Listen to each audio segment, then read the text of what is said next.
नमस्कार। Patna high court के अंदर एक नया नोटिफिकेशन जारी हो गया है, जिसके अंदर आप सभी 10वीं +2 ग्रेजुएशन अगर आप पास हैं तो आप सभी इस फॉर्म को अप्लाई कर पाएंगे। इसके अंदर करीबन 80 से 100 वैकेंसी आप सबके लिए निकल चुकी हैं। एज की अगर बात करें तो 18 से 40 साल तक का कैंडिडेट इसको भर पाएगा। पूरी डिटेल हम इसी वीडियो के अंदर डिस्कस करने वाले हैं। उससे पहले अगर आप अपने चैनल पर भाई पहली बार है तो चैनल को सब्सक्राइब कर देना और बेल आइकन वाले नोटिफिकेशन को ऑन कर देना, ताकि जैसे मैं आप सबके लिए कोई नई वीडियो लेकर आऊँ फटाक देने से आप उस वीडियो को देख पाएँ और टाइम रहते उस फॉर्म को फिल कर सके। तो जैसे नोटिफिकेशन के बारे में मैंने बताया कि पटना हाई कोर्ट के अंदर नोटिफिकेशन जारी हो गया, जिसके अंदर करीबन 80 वैकेंसी आपको देखने को मिल जाती हैं।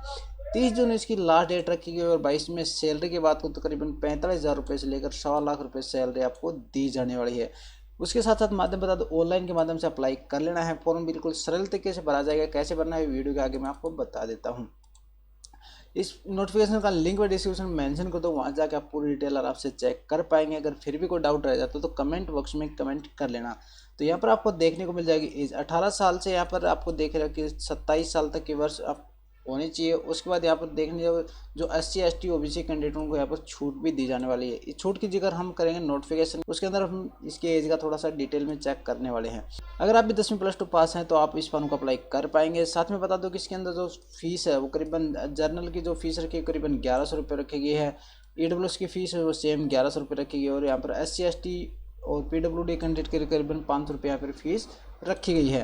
तो बाकी इसका जो सिलेक्शन प्रोसेस है वो किस प्रकार होने वाला है, सबसे पहले रिटर्न एग्जाम, उसके बाद कंप्यूटर टेस्ट यहाँ पर होगा, उसके बाद इंटरव्यू डेट आपको मिलेगी, डॉक्यूमेंट वेरिफिकेशन, उसके बाद फाइनल सिलेक्शन आपको दे दिया जाएगा। तो कुछ एक बेसिक स्टेप में यहाँ पर आपका सिलेक्शन प्रोसेस देखने को मिल जाता है।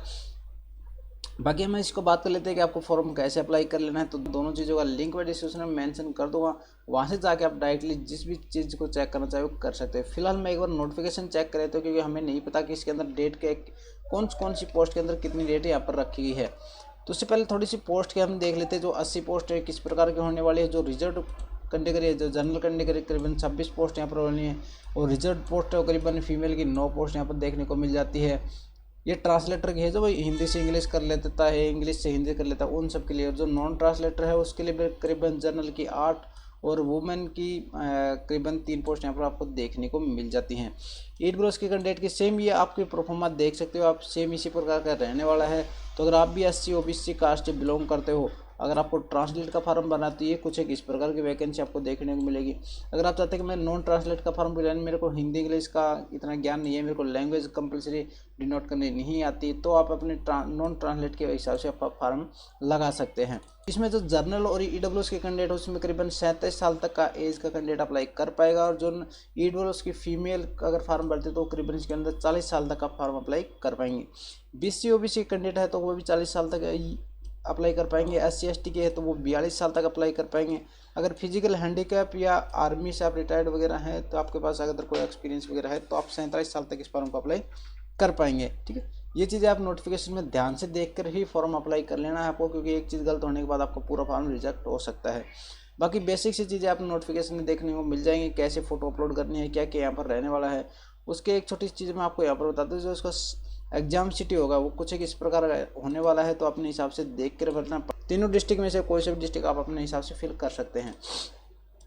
तो एक बार बात कर लेते हैं इसको अप्लाई कैसे कर लेना। इसका लिंक भी मैं यहाँ पर अप्लाई का लिंक भी डिस्क्रिप्शन में देखने को मिल जाएगा। जैसे ही उसके ऊपर क्लिक करोगे आप मेन वेबसाइट के ऊपर यहाँ पर आ जाओगे। यहाँ पर आपको आने के बाद देखने को मिलेगा रजिस्ट्रेशन नंबर और पासवर्ड का ऑप्शन। उससे राइट साइड में आपको देखने को मिल जाएगा new registration, forward registration ID, payment verification.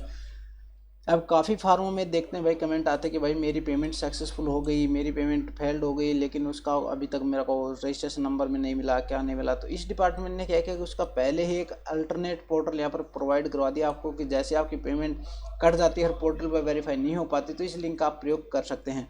बाकी जैसे मैं फॉर्म अप्लाई करूँगा उसके साथ साथ इस लिंक का अच्छे से प्रयोग करना आपको बता देता हूँ। तो सबसे पहले मेरे को करना है न्यू रजिस्ट्रेशन। तो न्यू रजिस्ट्रेशन के ऊपर मैं यहाँ पर क्लिक कर लेता हूँ। जैसे इसके अंदर क्लिक करूँगा कुछ एक बेसिक स्टेप को आपके सामने खुल के आएंगे, जिसको आपको फिल करना है। रजिस्ट्रेशन फॉर्म होगा, उसके बाद personal detail, education detail, document upload और प्रिंट और पेमेंट आपको यहाँ पर कर लेनी है। इतना सब करने के बाद आपको बेसिक डिटेल फिल करनी है। जो भी आपका नाम यहाँ पर रहने वाला है, आपकी जो मार्कशीट के हिसाब से वो आपको यहाँ पर मैंशन कर लेना है। ठीक है, कन्फर्म नेम करना है, यानी जैसे आपने SSC के अंदर फॉर्म भरते तो उसी प्रकार इसमें नेम कन्फर्मेशन मांगा जाता है। 2 बार आपको सेम नाम यहाँ पर मेंशन कर लेना है। इतना सब करने के बाद पूछा जाएगा you have change your name on marksheet. अगर मार्कशीट में नाम कुछ और है, इसमें कुछ और भर दिया, तो आप यहाँ से चेंज कर सकते हैं। अगर आपका नाम सही है तो यस पे क्लिक, नो पे क्लिक रहने दे। उसके बाद फादर नेम आपको जो मेंशन है वो मेंशन कर लेना है। वो आप अपने हिसाब से डॉक्यूमेंट के हिसाब से फिल कर लेना। मैं आपको समझाने के लिए डाल रहा हूँ चीज़ें, ठीक है। जेंडर आपका सेलेक्ट करना है, मेल फीमेल, कौन से वर्ष से हो। अगर आप बिहार डिस्ट्रिक्ट से बिलोंग करते हो तो आपको यहाँ पर यस सेलेक्ट करना है, क्योंकि उसके बाद डोमिसाइल पूछी जाएगी कि आपके पास डोमिसाइल कैटेगरी कौन सी है। अगर आप हरियाणा से बिलोंग करते हो तो आपको यहाँ पर नो कर लेना है, क्योंकि उसके बाद जैसे आप अदर स्टेट में अप्लाई करते हो तो आपको खाली जनरल पोस्ट से ही अप्लाई कर पाओगे इसके अंदर, ठीक है। अगर आप फिजिकल वगैरह हैंडीकैप है तो इसको अंदर यस करें, नहीं था नो कर दें। अगर आप गवर्नमेंट एम्प्लॉय है तो यस करें, नहीं था नो कर दें। उसके बाद पूछा पटना हाई कोर्ट के अंदर आपको जान पहचान है या नहीं है। अगर पहले कोई जॉब करी है तो यस कर दें, नहीं था नो कर दें। इसके बाद आपको डेट ऑफ बर्थ मेंशन कर लेनी है, या तो आपके पास डेट ऑफ बर्थ सर्टिफिकेट होनी चाहिए। अगर आपके पास नहीं है तो 10वीं के अंदर जो भी डेट ऑफ बर्थ है वो आप यहाँ पर मेंशन कर सकते हो। फिलहाल मैंने आप टेम्परेरी मेंशन कर लेनी है। उसके बाद आपका मोबाइल नंबर, जो भी आपका मोबाइल नंबर रजिस्टर्ड रहने वाला वो आपको यहाँ पर मेंशन कर लेना है, ठीक है। उसके बाद आपको मेल आईडी मेंशन कर लेनी, जो आपके पास रजिस्टर्ड मेल आईडी है। कई बार क्या होता है कि आप जो मेल आईडी रजिस्टर करते हो उस पर ओटीपी नहीं आता। क्यों नहीं आता? क्योंकि काफ़ी लंबे टाइम से वो एक्टिवेट नहीं होती। तो जो भी अपनी मेल आईडी रखते हैं वो उसको समय समय पे अपडेट रखा करो, यानी एक बार उसको खोल लिया, उसमें जो भी मैसेज वगैरह हैं वो चेक करते रहा करो टाइम टाइम, ताकि जब भी आपको फार्म भरवाने पड़े तो उसमें ओटीपी का इशू ना आए। काफ़ी फॉर्मों में आपने देखा होगा कि बच्चों के ओटीपी नहीं आते हैं, तो इसी कारण नहीं आते क्योंकि वो अपडेट ही नहीं करता, उसको देखता ही नहीं है, ठीक है। उसके बाद टर्म कंडीशन को एग्री कर लेना है, और बाकी एक बार अपने फॉर्म को अच्छे से चेक कर लेना है। अगर सही है तो सेव एंड नेक्स्ट पे सबमिट पे ऑप्शन पे क्लिक कर लेना है। उसके बाद पूछा जाएगा कि आपने जो डिटेल भरी है वो सही है तो ओके कर दें, नहीं तो कैंसिल करके आप उसको सही कर सकते हो। तो फिलहाल डिटेल सही है, मैं उसके लिए ओके कर देता हूँ एक बार। तो जैसे ओके करूँगा यहाँ पर रजिस्ट्रेशन नंबर आ जाएगा और उसका पासवर्ड यहाँ पर मेंशन देखने को मिल जाएगा। अगर आप पीसी से भर रहे हैं तो इसको मैं एक बार कॉपी करके रख लेता हूँ, ताकि मेरे को जैसे आगे फॉर्म में तो ज़रूरत पड़े तो मैं आपको इसको मेंशन कर पाऊँ, ठीक है। अगर आप मोबाइल में भर रहे हैं तो पेन से कहीं पे नोट करके रख सकते हैं, क्योंकि ये ज़रूरी चीज़ है, ये आपके आगे काम आने वाली है। उसके बाद आपको बेसिक डिटेल यहाँ पर देखने को मिल जाएगी, जो भी आपने भरी है अगर वो सही है तो नेक्स्ट पे ऑप्शन पे क्लिक कर दे। जैसे ही फर्स्ट स्टेप नेक्स्ट पे क्लिक करते हैं, सेकंड स्टेप आपके सामने खुल के आ जाता है, जहाँ पर आपको बेसिक्स आपका एड्रेस प्रोफार्मा फिल कर लेना है। तो सबसे पहले कोरस्पॉन्डिंग एड्रेस, जिस एड्रेस पर आप रह रहे हैं या आपका डुप्लीकेट एड्रेस है वो आपको एड्रेस यहाँ पर मैंशन कर लेना है। वीपीओ में यहाँ पर मैंशन कर लेता हूँ, चलो मैं इधर डाल लेता हूँ, कोई नहीं मेरा, ठीक है। एड्रेस लेना अगर इसमें कंपलसरी तो नहीं है, अगर आप खाली छोड़ना चाहो तो छोड़ सकते हो, लेकिन अगर आप किसी वार्ड या शहर में रहते हो तो आप यहाँ पर मेंशन कर सकते हो वार्ड नंबर या गली नंबर, जो भी आपके पास है वो आप मेंशन कर सकते हो। स्टेट सेलेक्ट कर सकते हो, कौन से स्टेट से आप बिलोंग कर रहे हो। डिस्ट्रिक्ट आपकी होगी, कौन से डिस्ट्रिक्ट से आप फॉर्म भर रहे हो। उसके बाद कंट्री हो गया आपका, जिप कोड हो गया, जो भी आपका पिन कोड लगता है वो यहाँ पर मेंशन कर सकते हो। उसके बाद आप अपने एरिया के पिन कोड यहाँ पर मेंशन कर सकते हो। अगर आपका सेम एड्रेस है, कॉरस्पॉन्डिंग एड्रेस, जिस एड्रेस पे आप रहते हो और जिस पे आप स्टार्टिंग से रह रहे हो, अगर वो सेम है तो आपको यहाँ पर सेम मेंशन कर लेना है। तो इसके अंदर फटाफट से मैं मेंशन कर लेता हूँ। ये एड्रेस ध्यान से भरने के बाद अगला स्टेप जो अपना खुल गया था उसमें पूछा जाएगा आप कौन सी पोस्ट के लिए अप्लाई करना चाहते हो, ट्रांसलेट के लिए करना चाहते हो या खाली प्रूफ ऑफ रीडर के लिए करना चाहते हो। तो जो भी आपको बेस्ट लगे वो आप अपना सिलेक्ट कर सकते हो। फिलहाल मैं बोथ के लिए सिलेक्ट कर लेता हूँ, और यहाँ पर अगर बोथ सिलेक्ट करते हो तो आपको फर्स्ट प्रीफरेंस पूछ जाएगी। अगर फर्स्ट प्रीफरेंस कौन सी देना चाहते हो तो मैं यहाँ पर ट्रांसलेट की दे देता हूँ। उसके बाद एग्जाम सेंटर पूछे जाएंगे, कहाँ के एग्जाम सेंटर बनना है, मुजफ्फरनगर का सिलेक्ट कर दिया, फिर पटना, फिर हाजीपुर। बाकी आप अपने हिसाब से फिल कर सकते हैं जो आपके नियर बाई लगता है। मैं आपको श्योर नहीं कह सकता कि आपको मुजफ्फरनगर ही फिल करना चाहिए। उसके बाद मैरिटल स्टेटस आपको देख लेना, आप मैरिड है अनमैरिड है, उस हिसाब से आपको सिलेक्ट कर लेना है। अगर मैरिड है तो आपके मिसेज का या आपके हस्बैंड का नाम पूछा जाएगा, वो आपको यहाँ पर दर्ज कर लेना है। अगर मेरी तरह अनमैरिड है तो अनमैरिड सिलेक्ट कर सकते हैं। उसके बाद फोटो ऑफ आईडी, आपके पास आईडी कार्ड में क्या है, आपका अपना आधार कार्ड भी सिलेक्ट कर सकते हैं, पैन कार्ड भी मेंशन कर सकते हैं, वोटर आईडी कार्ड भी मेंशन कर सकते हैं। फिलहाल मैं सजेशन करूँगा आप अपना आधार कार्ड ही मेंशन करें, और उसके बाद आधार कार्ड के आप नंबर मेंशन कर सकते हैं। इसके बाद आप नेशनलिटी इंडिया डिफ़ॉल्ट सेट रहेगी, आप इसको छेड़ना नहीं है। उसके बाद विजिबल मार्क, ये नॉर्मल से होता है भाई सबका, ये मोल ऑन फेस, लगभग फॉर्म में यही भरते हैं, आप अपने हिसाब से भर सकते हो। फिलहाल मैंने एक बार डिटेल्स शो करवाने के लिए आपको यहाँ पर भरा है। उसके बाद आपके पास कोई क्रिमिनल केस वगैरह है तो येस कर सकते हैं, अगर नहीं है तो इन सबको यहाँ पर नो कर दे। एनसीसी वगैरह है तो आप अपने हिसाब से देख कर भर लेना इस चीज़ को। इतना सब करने के बाद सबमिट वाले ऑप्शन पर क्लिक कर देना है। ठीक है। जैसे ही आपने सबमिट ऑप्शन पे क्लिक किया, जो सेकंड स्टेज का डाटा था वो ऑटोमेटिक सेव हो चुका है। उसके बाद 10वीं का बोर्ड आपने कौन से बोर्ड से की थी, कौन से स्कूल से की थी, वो आप यहाँ पर मेंशन कर सकते हैं। स्कूल का नाम है ना, पूरा नाम लिखना है, जैसे government senior secondary school Mahendragarh, या आपके अपना गवर्नमेंट सीनियर सेकेंडरी स्कूल आपके नाम का गाँव का नाम आता है या डिस्ट्रिक्ट का नाम आता है, जो भी आता है आपको पूरा नाम मैंशन कर लेना। आपका जो भी बोर्ड रहा है वो आपको पूरा नाम मैंशन कर लेना है, जैसे board of school education Haryana. अगर HVAC बोर्ड से तो ऐसा मेंशन कर सकते हैं, दिल्ली बोर्ड से है तो central board of secondary education भी आप अपने मेंशन कर पाएंगे। उसके बाद पासिंग आउट आपको सेलेक्ट करें, कौन सी पासिंग आउट आपने मेंशन की है, परसेंटेज में नंबर है या फिर ग्रेड में नंबर है, वो आप अपने हिसाब से सिलेक्ट कर सकते हैं। कितने नंबर आए हैं वो अभी आप अपने हिसाब से सिलेक्ट कर सकते हैं। टोटल नंबर कितने हैं आपके 10वीं में, तो वो भी आपको हिसाब से मेंशन कर सकते हैं। अब यहाँ पर इनका रोल क्या होता है कि अगर आपकी परसेंटेज 70 से ऊपर, 70, 72, 75, तो फर्स्ट डिवीज़न सेलेक्ट कर सकते हैं। उसके बाद अगर आपके 50 से और 70 के बीच में है तो सेकंड डिवीज़न, अगर 30 से और 50 के बीच में तो थर्ड डिवीज़न आप यहाँ पर सेलेक्ट कर सकते हैं। तो फिलहाल मैं फर्स्ट डिवीज़न यहाँ पर सिलेक्ट करूँगा।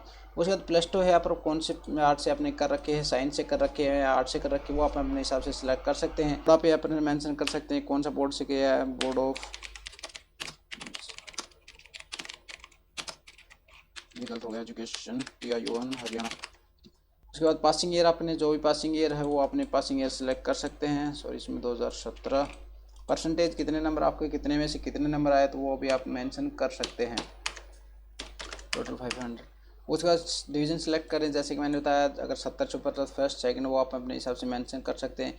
ग्रेजुएशन कहाँ से किया आपने, कौन सी डिग्री कर रखी, तो वो भी आप यहाँ पर मेंशन कर सकते हैं। BSc है 10वीं में या फिर जो भी है आपके पास। नेम ऑफ कॉलेज, कौन से कॉलेज से आपने की है, तो वो भी आप यहाँ पर मेंशन कर सकते हैं। एक बार फटाफट से भर लेता हूँ मैं इसको। नेम ऑफ यूनिवर्सिटी सेलेक्ट कर सकते हैं आप अपने पास। अगर आपके इंग्लिश में कोई भी एक सब्जेक्ट की नॉलेज थी, अगर आपके पास सब्जेक्ट था तो येस कर सकते हैं, नहीं तो नो कर सकते हैं। जनरल नॉलेज, अगर हिंदी का ज्ञान आपको येस कर सकते हैं। यूनिवर्सिटी का नाम हो गया, पासिंग ईयर होगी उसकी, कौन सी पासिंग ईयर है, परसेंटेज मैंने सेलेक्ट कर लिया। उसके बाद टोटल नंबर और माउस, सेम वही प्रोसेस किया तो 10वीं +2 में हमने किया था। उसके बाद अगर अदर कोई एजुकेशन है तो येस कर सकते हैं, था नो कर सकते हैं। उसके बाद नेक्स्ट टैब खुल जाएगा जिसके अंदर आपको फोटो अपलोड करनी, सिग्नेचर, 10वीं की मार्कशीट, अगेन 10वीं की मार्कशीट यहाँ पर पूछी जा रही है। ग्रेजुएशन सर्टिफिकेट ले देनी है, ग्रेजुएशन डिग्री आपको मैंने मेंशन कर लेनी है। डिप्लोमा अप्रूव देना, जो भी कंप्यूटर का सिलेक्ट किया था। आधार कार्ड अप्रूव मेंशन कर लेना, और अदर रिलेटेड डॉक्यूमेंट जैसे आपके पास। अब ये इसमें काफ़ी बार खाली क्या छोड़ देता है, इसमें खाली मत छोड़ा करो, एक अच्छा सा रिज्यूमे बना के इसमें ज़रूर अपलोड करा करो भाई, ताकि एक अच्छा सा इंप्रेशन जाता है अगले वाले के बंदे के पास। तो फटाफट से मैं डॉक्यूमेंट अपलोड कर लेता हूँ। तो जैसे आप फोटो सिग्नेचर अपलोड कर लोगे, यहाँ पर आपको एक चीज़ मेंशन लगनी है कि आपकी फ़ोटो आप करीबन साइज़ उसकी 50 से 100 KB के बीच में होनी चाहिए, जो भी डॉक्यूमेंट अपलोड करते हो। ये मैंने खाली समझाने के लिए कर रखा है कि आप अपने हिसाब से स्टेप बाय स्टेप इसके हिसाब से ही अपलोड करना जो भी इसने मांग रखी है। इसके बाद आपको नेक्स्ट वाले ऑप्शन पे क्लिक कर देना है। यहाँ पे आपने जितने भी डिटेल भरी है ना, साफ सुथरे अक्षर आपको यहाँ पर दिखाई दे जाएंगे। अगर आपको ओके लगता है तो इसको सबमिट कर लेना। आपको अगर इसमें कोई करेक्शन करनी है तो वो आप अपने हिसाब से कर सकते हो। अगर करेक्शन करनी है तो आप बैक जा सकते हो, अगर आपको करेक्शन नहीं करनी है तो पेमेंट डायरेक्टली पे कर सकते हो। ठीक है, तो ये तो अपनी बेसिक सी डिटेल थी, ऐसा आपको फार्म भरना है। अगर फार्म के अंदर आपको कोई भी डाउट आता है, कोई भी आपको क्वेश्चन लगता है, कोई स्टेप क्लियर नहीं हो पाता, तो कमेंट बॉक्स में कमेंट कर लेना भाई, मैं सही कोशिश करूँगा आपके सभी डाउट वहाँ पे क्लियर करने की। अगर अभी तक चैनल सब्सक्राइब नहीं किए हैं, अगर आपने अपने दोस्त के पास वीडियो को शेयर नहीं किया तो फटाफट से कर दो, क्योंकि इससे बेहतरीन जानकारी आपको कहीं नहीं मिलने वाली है। मिलते हैं कोई नई वीडियो के साथ, जब तक के लिए सभी भाइयों को जय हिंद, जय हरियाणा, राम राम मेरे भाई।